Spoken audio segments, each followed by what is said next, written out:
Jaren, really, and welcome everyone again. Our professor from literature department among us. Thank you them for coming here and being with us.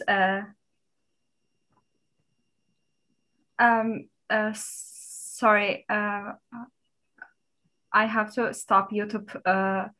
It was open and my voice was repeating, and we hope that our voice will be heard since the struggle for academic freedom deserves more and more people's attention. We think and we believe in that. Then now, I know we are already familiar with who is Professor Swanson, but if you want to hear more, I will talk about her more, and I will read her great academic studies briefly, and maybe you can know better. Dr. Rosario Swanson specializes in 20th century Latin American literature, women writers, Afro-Latin American writers, and the literature of Equatorial Guinea.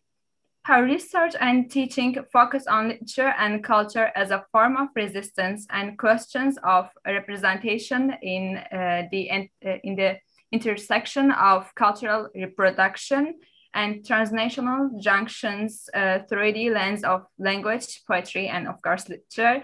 Her book, And What's My Place, Sir, Within Your Acts, the dramatic works of Rosario Castellanos, is a study of 20th century Mexican feminist writer and intellectual Rosario Castellanos. Her work has appeared in Ottawa Hispanic Studies, Hispanic Journal, Hispania, Merges, and many others.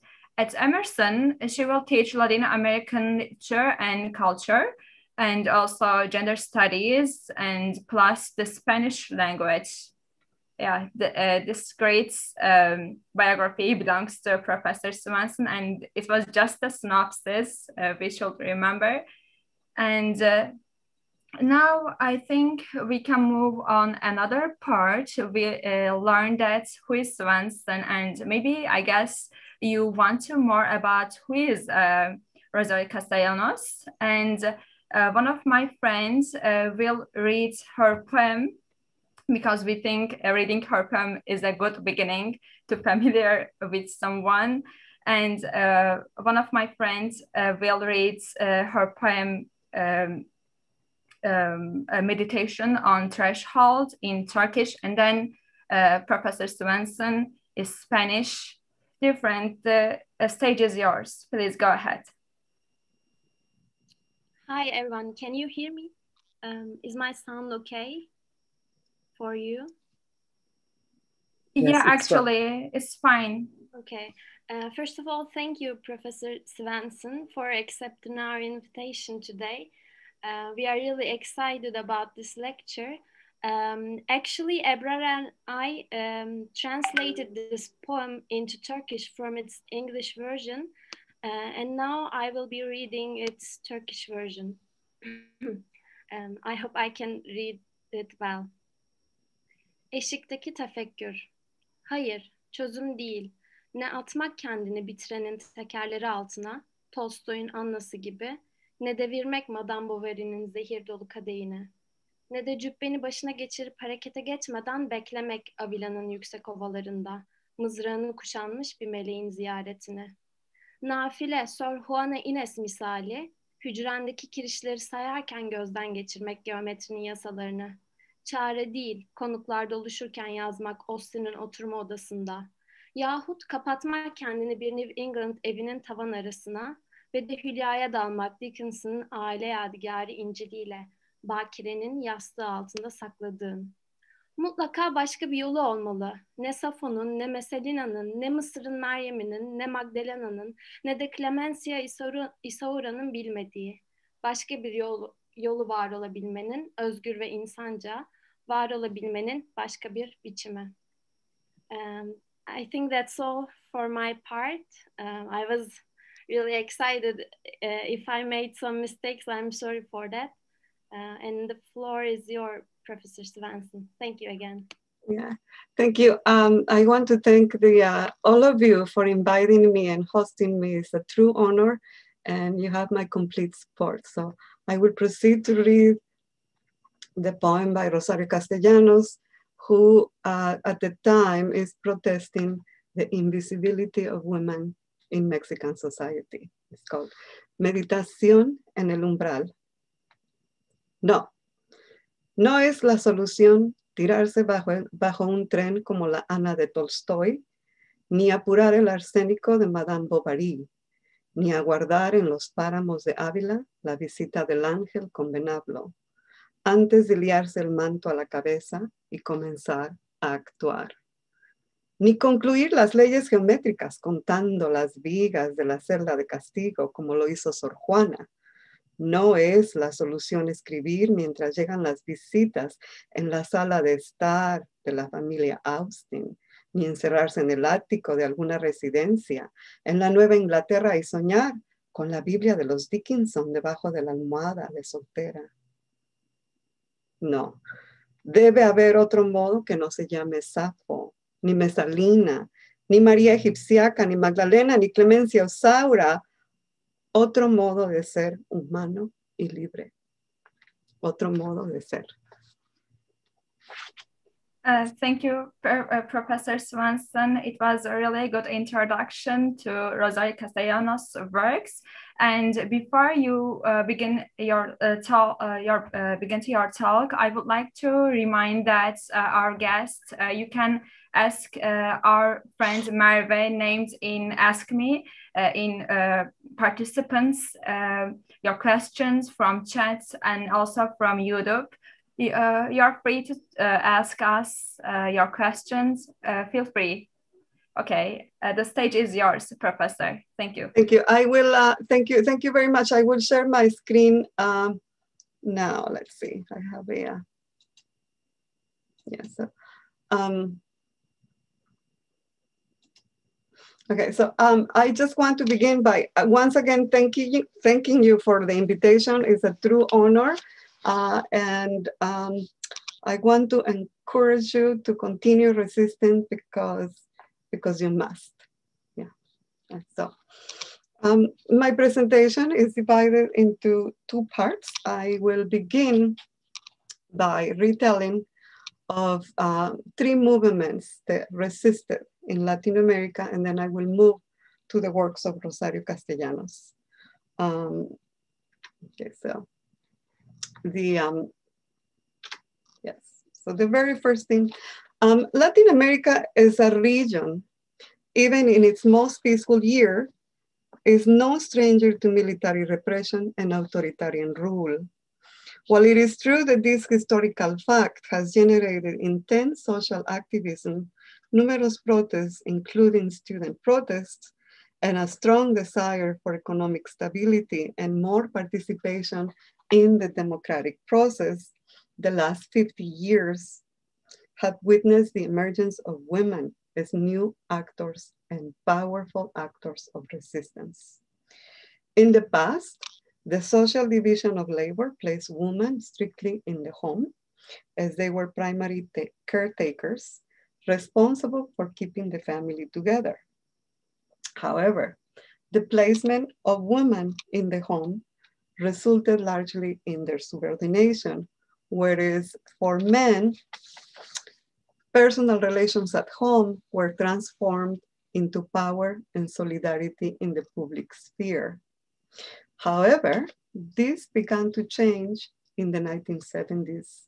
This paradigm began to shift, accelerated in the 1980s, and reached a new height at the end and beginning of the 21st century.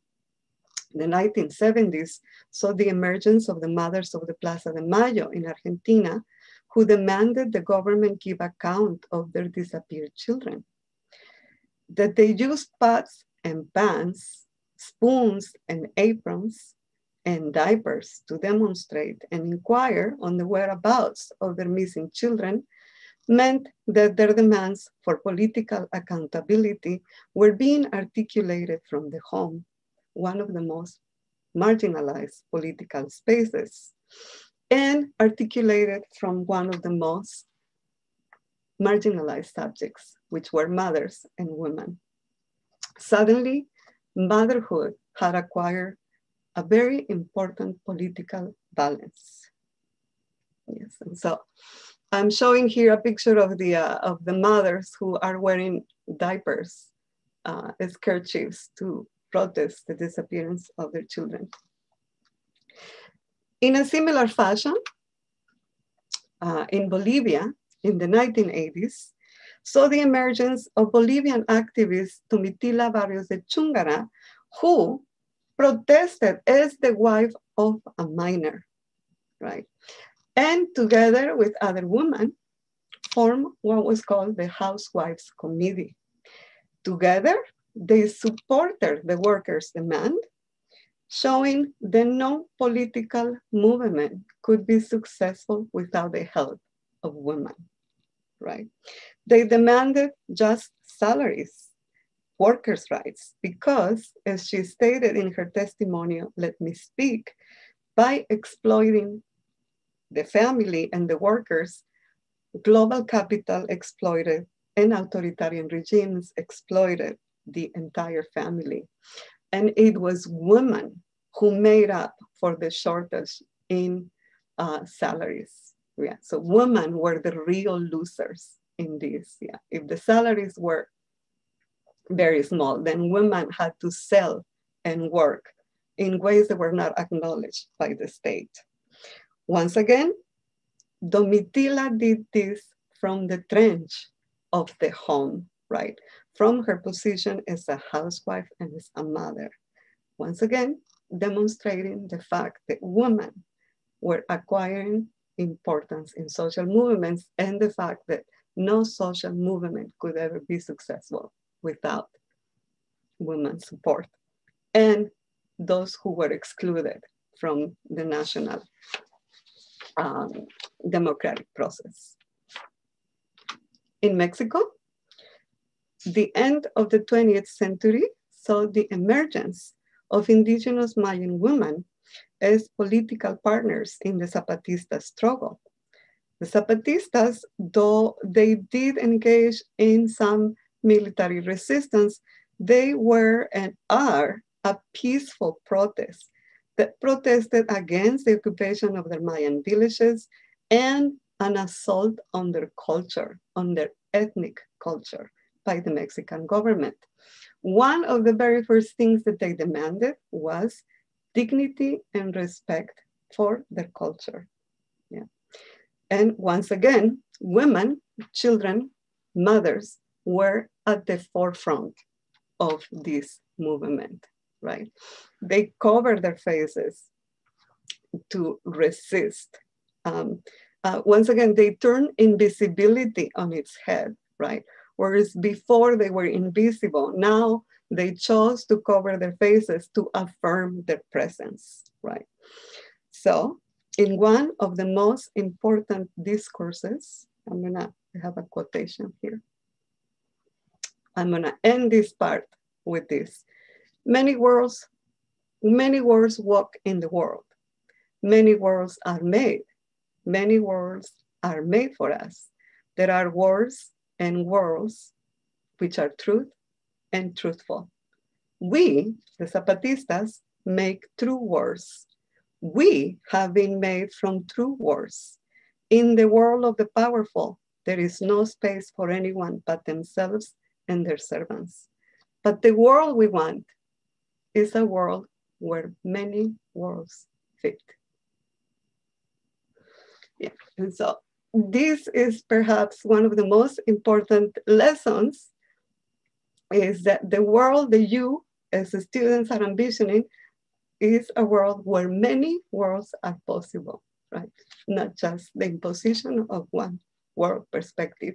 And so now I'm going to turn to the literature of Rosario Castellanos, who is from a generation before. And now the people, the three actors that I spoke about before are people who had no access to representation, but the literary works of Castellanos sort of speak to some of these power imbalances prior. And so now I'm going to begin by just giving an overview of Castellanos' work and her importance as a feminist and intellectual.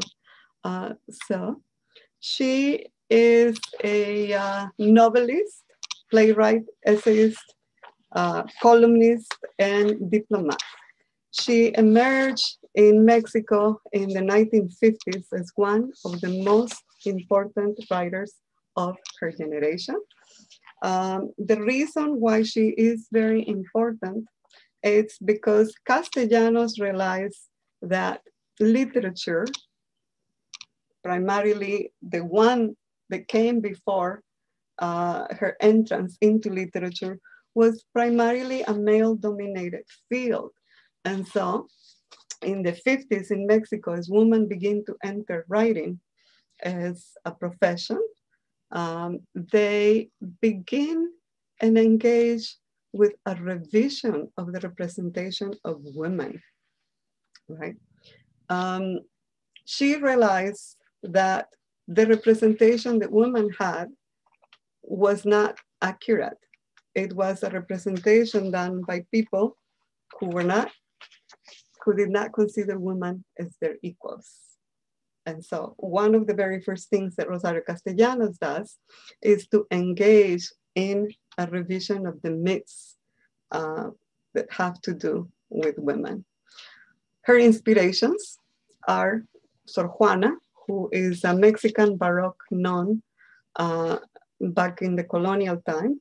But Sor Juana, like Rosario Castellanos, was not, she wanted education. And she was very good. She's the very first woman to be published in Europe from a colonial space. And she's also a resistance. She was told to devote herself to religion and not to writing. But Sor Juana was, as you can see, first and foremost, an intellectual. So Sor Juana is always depicted with the collection of her books behind her. And she joined the convent precisely because she needed the space. She needed a room of her own to study. So Sor Juana is one of the first role models for an education for women. So here is a sonnet by Sor Juana. And you can see that the world wants Sor Juana to stop writing, but she can't. Yeah, and she, I'm not going to read the sonnet right now, just have it as an example. But she's more interested in knowledge than in beauty, which is something that women have been told over and over again now. With regards to Rosario Castellanos, one of her, three of her most important works, or four, is her master's thesis titled On Feminine Culture. And here she asks whether women participate in culture, in literature, in the arts. And if they do, or if they don't, then she goes to ask why, right? And so when Castellanos asks the question, is basically asking, do women exist? And what she finds, she does a survey of a lot of philosophers that believe that women cannot produce culture because they have to be mothers. So that's the realization. But then Castellanos finds a number of women like Sor Juana who have actually excelled at producing culture. And so what she realizes is that women do not participate in the cultural process, not because they can't, it's because they're not allowed, which is different, right? Her other novel, which is The Nine Guardians, and the Book of Lamentations, deal with indigenous worlds, the Mayan world. The Guest of August and Family Album, she introduces gay characters at a very early age. And then Meditation on the Threshold and Salome and Judith are some of the most important plays that she has. Now, the main themes of her work are, as I explained, an appropriation of myths and history Christian, classic, antiquity, and indigenous. She also rewrites the patriarchal codes that control or limit women in reference to sexuality and reproductive control. She explores identity and language and realizes that in some cases, language as such is being used as an instrument of oppression, but she uses it as an instrument of liberation. She does a reevaluation of the body, specifically the female body, denounces racial and economic exploitation in Mexico, and acknowledges the existence of sexual diversity. And that, for a woman who entered writing in the 50s, she is way ahead of her time. Yeah. So now, this is the poem that we read. Yes, Meditation in the Threshold. And what I want to point out here, this is one of the most important poems by Rosario Castellanos, because she begins by speaking about women's representation in literature. So Tolstoy's Anna and Madame Bovary are women in books written by men. But then she begins to slowly shift or slip into real women, right? Women who have acquired something. One of them is a nun, yeah? So she's a mystic nun.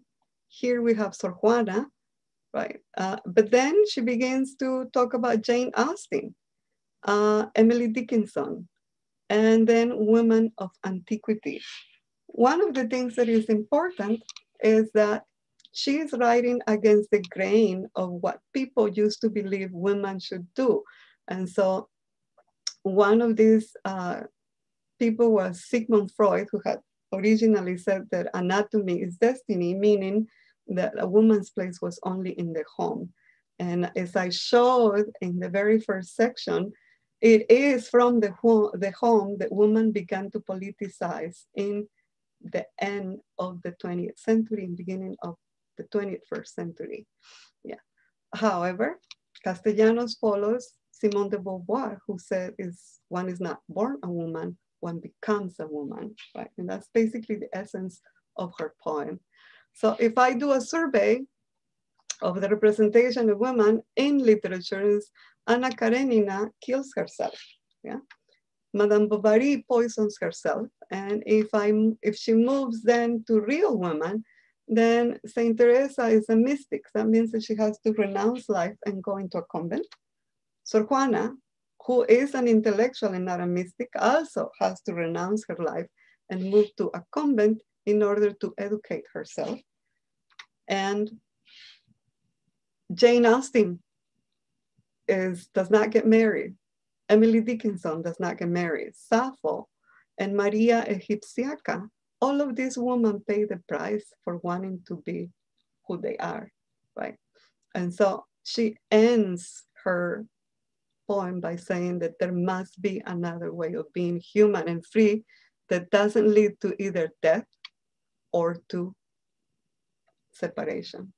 Yeah, that's why this poem is very important. And so she is trying to break up with the schemes that have been set by women. Now, what are Castellanos' strategies of resistance in literature? Well, in her novel, The Nine Guardians, she embeds subjugated knowledge in the texture of her novels.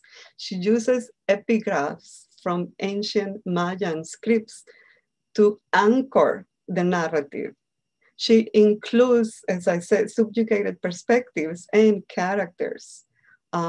She also uses the page as a site of struggle for different ways of being. So she presents counterpoints through the characters. She sets these personal and individual conflicts that are told in the narrative of the story against the background of political oppression. And so you can follow the narrative in her novels as what is happening to the characters, but then in the background, we have the political sort of scope that is setting off oppression and setting the conflicts between the people or intensifying the conflicts between her characters. is a continuation. She realizes that as a writer, as a woman writer, she must engage in a revisionist history of representation of the myths, the woman, because what she realizes is that what we read is not just novels, but in fact, perhaps codes of behavior. And so she sets out to undo them by rewriting the myths. She also realizes that writers must also engage in literary criticism and theory and interpretation, because you also have to develop sort of a corpus of interpretation that values people's work that is not part of the heteropatriarchal corpus. Yeah. And unless you have literary critics who engage with those books in their own terms, they will not be valued. So writing new stories is not enough. You must also develop a literary apparatus to understand them. She also engages in public fields such as diplomacy and writing columns for newspapers. She does not shy away from writing on popular culture like romantic novels or music. And she advocates for social change publicly. She gives a very famous discourse on women, like the inclusion of women in the Mexican press and for the Mexican president. And I'm going to conclude with a quotation from her play called The Eternal Female. And in this play, she deconstructs all the myths that are very Mexican, like, Eve, the Virgin of Guadalupe, Malinche, etc. But the character, one of the most important character, concludes by saying that it's not good enough to imitate the models proposed for us that are answered to circumstances other than our own. It isn't even enough to discover who we are. We have to invent ourselves. And basically, the women that I have spoken about included the mothers of the Plaza de Mayo, Domitila Barrios de Chungara, Rosario Castellanos, the Zapatista woman, and the students from Bogazici University are inventing new ways of being. Thank you. Thank you, dear Professor. It was a good presentation and speech on Rosario Castellanos and Latin America resistance movements. I think we can go on through the questions, if you find for you. Merve, is there any question that we can ask to the Rosario Swanson? Yes, we have one question. Question is that, in your literary review titled Literature as Resistance, you were mentioning that women used to think of themselves from the male gaze and perspective affecting their language, cognitive and moral judgment. How can women get rid of internalized patriarchal authority? In terms of language, Castellanos emphasized that women writers should possess words and change their usage to erase their misogynist meaning layers. What are strategies we can use to assimilate them in our writing experiences? Well, in my experience, the best way to do that is by having people write from their experiences, but experiences that are not normative, right? By that, I mean, Rosario Castellanos realizes, and she's not alone, I'm just focusing on her right now, but one of the biggest things that she realizes is that difficulty in representing sexualities that are not heterosexual, right? And I mean, this is one of the things. And so how do you represent sexualities that are not heterosexual, right? If a lot of our metaphors for love are sort of embedded into this heterosexual love, right? And so somebody has to break that cycle and do that for us, right? Castellanos introduces the first gay characters when people didn't have gay characters. It was unusual. And so her first story gets shut down. However, because she's not herself a gay woman, she is unable to give us the entire perspective, right? But it's good that she introduces them, right? Gay characters in Mexico do not come until the 70s. And the reading, the evaluation of gay characters is later, right? And so I guess what I'm trying to say is that we must allow for different stories to be told and not just one to control the narrative. Yeah. I hope I answered your question. Thank you. Thank you. Thank you, dear professor. And I see one hand on Zoom. Imran Gökçe's hand. Hi again. I prepared a question for you. So Castellanos underlines that historically the eternal feminine models were created to illustrate the unchangeable nature of womanhood. And she advocates women should reject these models and find their own voices, because the idea of dictating there's an unchangeable nature of feminine restricts us and oppresses us to conform to the norms of the patriarchal society. So I wonder, how can women discover their unique voices through the power of poems? Also, how can we fight against the patriarchal canon of the literature while we still study literature in our universities mainly based on the works of intellectual men rather than women, and under the syllabuses are dominated by the literary works of men? This is what I wonder about literature and the canon of literature.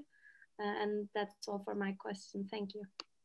Yeah, it's similar to the question that I asked. So Castellanos, when she contemplates, when she studies literature, right? When she enters literature as a student, and she realizes that what she is reading, right, is the representation the men have done of women. That's basically what the poem is doing, right? All the women either die or are prostitutes or are virgins, but those stories do not represent her experience. And what she does then is that she begins to try to write from her own perspective as woman and experience as woman. And so it is hard to not reproduce the metaphors, right? Because we study literature by studying the writings of men, right? It is hard, but it doesn't mean that it's not possible. That's what Rosario Castellanos is kind of telling us, is that you have to do that. You have to begin, right? But the other thing that she tells us is that you also have to then, Castellanos writes a few plays, and the literary apparatus, the people who study literature, which is again controlled by men, right? Like people who publish on works written by women, are going to say that they have no creativity, that the only thing they're saying is protesting about discrimination against women. And so they don't consider, they're not going to consider that valuable, that there is no innovation. And so what Castellanos is proposing is the creation, right, of then a literary establishment where perhaps, you know, like that's how woman studies gets started, right? Where people can evaluate not just in the merits of the protest itself, but also in the innovation, right? Because many ethnic writers and women writers are always accused of not being artistic enough and only having a political sort of subtext, right? But if you were to compare the writers, the male writers, they do the exact same thing, right? It's just that they don't think they do. And so that is one of the things that Castellanos is sort of mapping out for us, right? In the play, The Eternal Feminine, she goes through all the mythology of the Mexican frame of mind, and it's going to undo each one of them. So it's a play that many people found offensive at the time. And when you read it right now, it's a completely deconstructive play of the national myths on women, right? And so but yes, I do understand it is really hard. It's really hard to not reproduce because we learn literature primarily by male models, right? But it doesn't mean that you cannot begin a different tradition, right? It shouldn't stop anybody from doing that. But yes, yeah, it's hard. Thank you. I hope Thank you for your answer. And we have a next question from Olcay Akyıldız, I think. Yeah, hi. First of all, I would like to thank for the wonderful talk. And I was quite inspired when I was listening to you. As far as I know, we have no Turkish translations of Rosario Castellanos. And then it's more than a question, actually. We should think much more over. And when I was listening to you, she was writing in the 1950s, and I tried to work on women writers of Turkey in 1950s, between 1950s and 1970s. And to see the similarities, I mean, it's understandable, it's expectable, but the Eurocentric and the North American centric way of studying literature and comparative literature, that I see as a very big handicap between, I mean, most probably people working on Mexican literature have no idea on the Turkish literature and vice versa. And related with this, what I see in Turkish literature is between 1950s and 1970s especially, most of the avant-gardist writers are female writers, authors. Would that be the same for the Mexican literature? That would be interesting to hear. Yes. I'm very glad you asked this. And in Latin America, it doesn't mean, I want to clarify, it doesn't mean that women writers didn't exist before, right? We have Sor Juana, but by and large, we also have Gabriela Mistral in Chile, who she is a Nobel Prize winner, but they are women who prove, they are the exceptions that prove the rule, right? That the woman's place is in fact the home. And having these 3-4 writers, they're considered sort of like phenomena, monsters, like the unusual woman. And in the 50s, women entered writing profession, not just Rosario Castellanos. That's why I said she is from a generation of women. They enter in Argentina and they find exactly what Rosario Castellanos found, right? And so they then, as I said, Castellanos is not alone. She is one of the most vocal and less timid. And so she knows that she is anchored in the Eurocentric, right? Because Mexico was a colony of Spain as well. But Castellanos grew up in Chiapas, which is a very indigenous area. She also speaks a little bit of one of the Mayan languages, and her family belonged to the wealthy elite. So that means that they exploited and hired Mayan people. And so even though I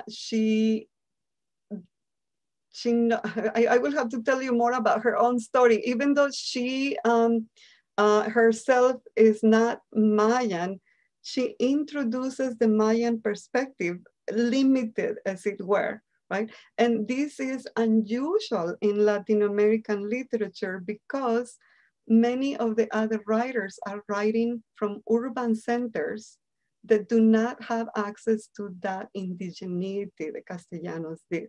And so her works include the perspective of some indigenous characters and the validation of that perspective.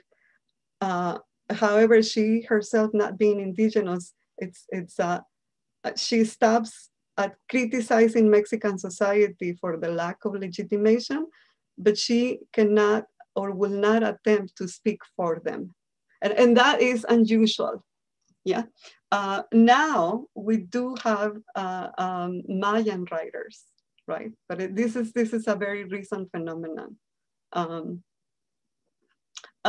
But yes, it is similar, I will assume, to the Turkish, to what you just described. Yeah, yes. And then we can go on to Fatma's question, I think. Hello again. I want to ask that what was the impact of Castellanos' work on the contemplation of being a woman, being a feminist, etc. in Mexico? Also, Rosario Castellanos died at 49. Her death was unexpected. What would she contribute to the literature and, in a general sense, feminist resistance movement? So Castellanos, at the time when she's writing, especially she begins to write a lot about feminist themes, and she's not understood, she's criticized. One of the very first plays that she writes, she has and this is in 1950 something, she has a gay woman as a character, and so it's not received well. She also has two females, and a lot of the Salome and Judith are two biblical heroines, but she takes them to task on her plays, and so a lot of her the reception of her works initially is not met with applause. She's disliked. Why? Because most of the people who are writing about literature are men. And so if somebody who is criticizing the patriarchal order very openly, when most of the literary critics or the literary critic establishment is composed by men, they are going to give her a bad reception, right? They are going to say that here is another weepy story by this woman who is, I think they call her maniac and etc., etc. And so Castellanos, and it goes on for a number of years. And Castellanos' response is then to engage herself in literary criticism, right? Because otherwise, if you don't have a woman reading men and then criticizing them for their biases, you won't have change, right? And you also need to develop women or whoever the excluded others are, to be able to value those works, right? And so she begins, and she writes columns. She's busy. She's very busy. Now, she does pay a price. She is not successful in marriage. So she is like many of her heroines. She lives a life of loneliness. But she is telling us over and over again that that's not a way to be. That there must be a way to be both intellectual and a woman, right? That's her point. There must be another way to be woman, yeah? And free, another way to be. And so that remains one of her biggest legacies. She is very influential still. She unfortunately dies in 1974. And in 1975, Mexico hosts the very first United Nations Women Reunion. This is the very first time that the UN actually realizes that women are important, right? And she dies just the year before, right? And if you think about that, Fatma, 1975 was not that long ago. And 1975 is the very first time that the UN realized that women were important, right? But we have all these other writers, right? And then from there on, you can have the 1985 with Hillary Clinton and such and such. But 1975, you know, in the context of these women was in the context of development, right? So not literature, not feminism, not, you know, it was just like development. 1975 is what, 40 years ago? So women have been fighting this fight very recently, but they have made great strides. Yeah. And people who are excluded keep making great strides. So I'm hopeful. Yeah. The fact that you're organizing this, right, is actually a testament to the future. Thank you, Professor Swanson. We have two questions from chat. One question is there an ideal representation of minority groups or women? How do you define problematic representations? How can we detect these features as readers?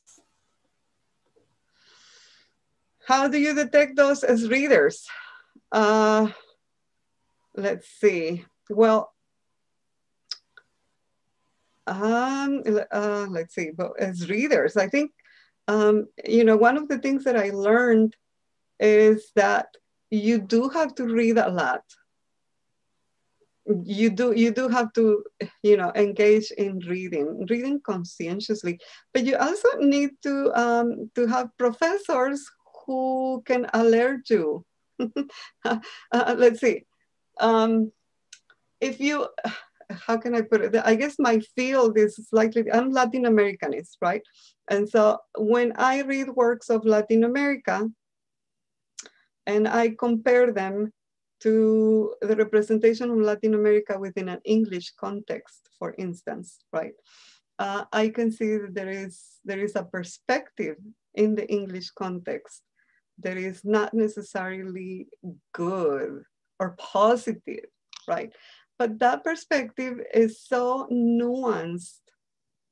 It's very, very nuanced. It's so difficult to sort of pinpoint. And so part of the task of understanding when things are problematic is to do very careful reading and then not to be afraid to criticize or challenge. Right? The same thing in Latin America, right? In Latin America, if I read even great writers like Gabriel Garcia Marquez, I will find things that are bothersome, right? And I cannot allow the fact that he won a Nobel Prize to stop me from making my critique, right? Because the truth is that he's so well established. Nothing is going to happen, you know. It's already there, and so also tracing patterns, you know. So I can if I do an overview of the representation of Afro descendants, for instance, going back to the to when we were colonial times, I can trace a pattern of representation that survives until today. Right, and so that is problematic. So reading a span of works from different periods, and then looking at consistent patterns of representation, whether they are positive or negative, will show you how things have changed or have not changed, and how writers may challenge within writing, right, within the space of the page, traditional representations of certain subjects, right? In the case of Mexico or in Latin America, we have just discovered that Afro descendants were not represented, right? Were not included in the discourse of the nation. And so if I do a survey of the literature, including painting, I will see that there is a consistency of representation that either makes them hyper visible in a negative way, while at the same time negating the fact that they're present in the national sphere. And so you learn by reading, right? So comparative, comparing different sort of periods, right? Different moments of representation is important, or I find that is what has helped me.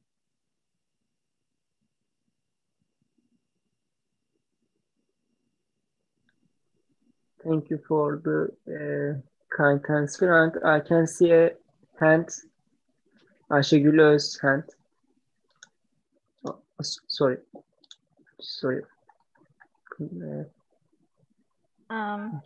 Hi, can you hear me? Firstly, thank you for being here with us today. The last quotation that you read about invention of Rosario Castellanos reminded me of Helen Sixo's text, The Laugh of Medusa. She says that we are trapped in our own body and this patriarchal language and culture. And we should find a way to create a feminine mode of writing by distorting and deconstructing this patriarchal language. My question is, how can we reinvent this feminine mode of writing? What are the ways? Because not all women writers write in a feminine mode, and most of the time they end up reproducing this patriarchal language. Of course, there are great examples like Sylvia Plath or, I don't know, Virginia Woolf, but they committed suicide many times, as you give some examples. So that's my question. Thank you. Yeah, one of the writers that comes to mind is Rosario Castellanos is, as I said, unable, right? And then she dies. She dies before her time. But one of the writers that I would like to call your attention to, and she's Brazilian. Again, she's not alive. I'm sorry for that. I'm not write her name. Her name is Clarice Lispector. This is a writer that I teach, and she writes this beautiful novel. I highly recommend it to you. I'll be happy to give you a course on that at another time. And her novel is called, let me think. I momentarily forgot the name. She has two novels. One is called The Stream of Life. She has more. And then the other one is called, I'm looking at that. I'm looking for the book. So this is Clarice Lispector. It's called The Hour of the Star. Yeah. And so I can read Portuguese. I'm not fluent in Portuguese, but I can read it. I can also read Spanish. But Clarice Lispector in The Hour of the Star, right? So she creates a structure, right? She creates a structure in which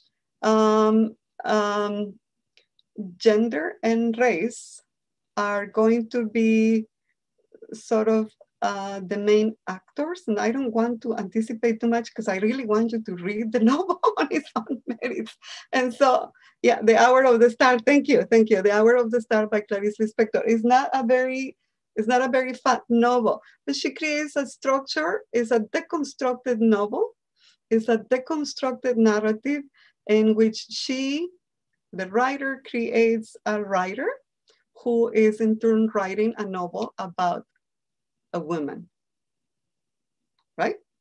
And so in this sort of deconstructed work, Clarice Lispector, in fact, deconstructs the patriarchal perspective. And so I cannot praise enough, right? So that will be one example of how Clarice Lispector, being a Brazilian writer, deconstructs, it gets at deconstructing this patriarchal gaze on race and mounts a phenomenal critique, not just on Brazilian perspective on women, but also on how language, the binaries in language traps us, right? Because we, as the linguists have said, do not understand what white is unless we understand black, right? So how do we understand female unless we understand male? And so what she is trying to say is that, okay, so what do those binaries do to our way of thinking, right? Can we understand good outside of understanding evil, right? This is important for writers, because if you're writing a novel and you're writing a character that is female, then how do you get at the femaleness of the female, if not by the metaphors that we're all familiar with, right? And this is a problem. This is exactly the problem that Castellanos, Clarice Lispector, and all of you who are would-be writers will confront, right? We have, these binary structures in language. We understand what good is because we understand what bad is, right? And so can we think outside of those? And if we can, then how can we think? Right? One of the things that is happening in Latin America, it's called the colonial Latin American strand. It's going back to indigenous cosmologies, which didn't make these two forces antagonistic, right? Like that they realized that both of those aspects are necessary, right? But they were not, you cannot just have all evil or all good. Everything is perhaps a little bit of both. But I mean, that question is very important, right? Can we understand gender outside of those two binaries? Can we understand, so if it's the nation and its others without the others, can you, right? Things are not intelligible unless we know the opposite. And that's the problem that we're trying to ascertain, right? Trying to get out of, right? And so one of the things that I think writers we need more people different from those two extremes to tell their stories so that we can have more diversity and not just understand one or the other, but that nuanced expression. Like what does the world look like from somebody who is non-gender conforming, right? Can you use those metaphors? Can you use those? How do you understand that outside, right? And this is true even if you're heterosexual, right? These things are important to all of us. Because, as the Zapatistas said, we want a world where many worlds are possible, not just one world.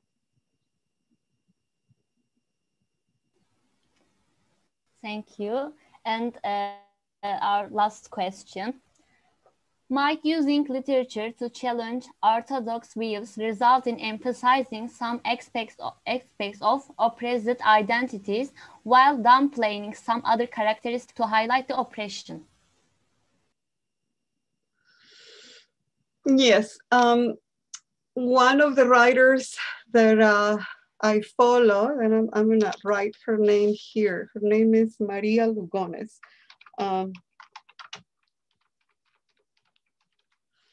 So Maria Lugones, you can Google her. Unfortunately, Maria Lugones is an Argentinian philosopher. She just died last August. But she's one of the biggest proponents of what it's called the colonial Feminism. She's not alone. There is a group, but she was the leader, and she did publish in English. And speaking of systems of power, sometimes for us, if you don't publish in English, you're not known, right? So like if somebody who lives here in the US but only publishes in Spanish probably will not get, right? So that just tells you the power imbalance or the power of English, right, as a world power, as opposed to Spanish or other languages. And that is something that we all struggle with in when we're here, even if we're Latin Americans, right? Sometimes I have to decide, do I publish in Spanish or publish in English? And who's gonna read what? But Maria Lugones talks about exactly what you just mentioned, right? Like how do you not lose track, or how do you colonize also the experiences of oppressed people when you're trying to retell the stories, right? And how do you not then speak for everybody, right? So like that, this was the issue with the first wave of feminism, right? The Western feminism believed that that the struggles of all women were the same. And so that turned out not to be true. And now we can't use feminism. We have to use feminisms. And I should write that there. It's the colonial feminisms, right? But what she talks about, Maria Lugones talks about infra-politics. And she says that you do want to talk about the struggles, but you don't want to lose track of the real person, right? Probably easier to say than to do, right? Like, how do you not lose track of the real person, right? What I understand that Lugones is saying by that is that sometimes we intellectualize so much the discourse, we forget that the people that we're talking about are perhaps there with us. Yeah. And so we lose track of that, right? And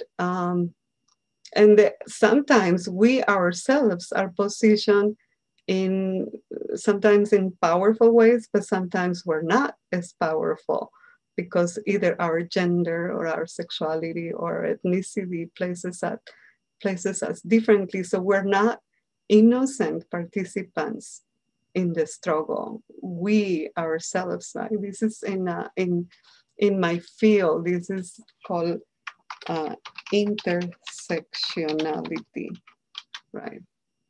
Is that we are sort of located differently. Sometimes we have more power, right? And that sometimes in trying to represent the struggles of other people, we forget that the people are there and that they're human. And so we intellectualize too much and lose sight of the person. It was really great, Professor Swanson. We thank you all participants and especially you for this great chance to draw and establish a frame to comprehend Rosario Castellanos' works and discuss actually the general problems on gender studies and literature studies because they are not separate at all. And I want to lastly announce our next events. Firstly, this evening at 9 p.m., Özgür İktisat, another platform in resistance, will have a conversation with Jayadi Ghosh about the public economics, and you are invited all. And then we have another event from Serbest Yazın next. I will exactly say the date. Next Monday. Yeah, next Monday on April 26th. The topic is that the deployment of neoliberalism and authoritarianism on university campuses. We will have a great conversation with Dutsa, Mohan Dutsa, and you're also welcome to this event. Thank you for all again for staying us till now. It's a good chance, actually. Thank you. Thank you. Thank you for inviting me. It's been a true honor, and I wish you success. Thank you, Rosario Castellanos, Rosario Swanson. We are impatient to see your other works about feminism or feminist writers or feminine voices in literature. Yeah, thank you again. Yeah, thank you. Thank you. And I want to say hi to my nephew who's listening. Hi, Jacobo from Chile. He's in Chile. Are you there? Yeah, Maybe. we can. I know he's somewhere in there. Yeah. Thank you. Thank you. If you want, yeah, he can take the words and just. Yes. Jacobo is here, I think. Yes. I am Rosario's nephew. I'm Mexican too, but I'm living in the south of Chile. Yeah, sounds great. It was nice. It was a nice lecture. Thank you for being Bye, here. Bye. Thank you.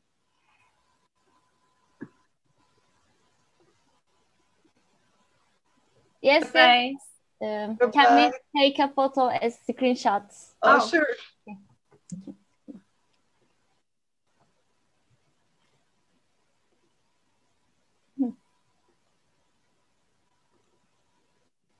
Oh, thank you. Thank you. Thank you.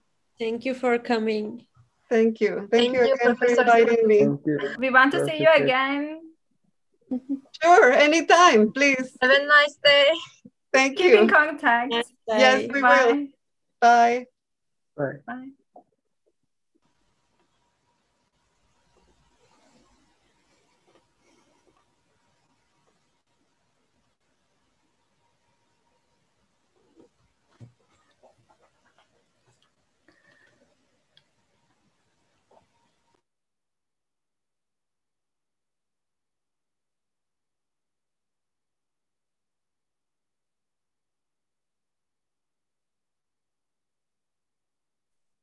Tamam, herkes şu an waiting room'da. Bir şey diyeceğim, YouTube. Devam. Açık.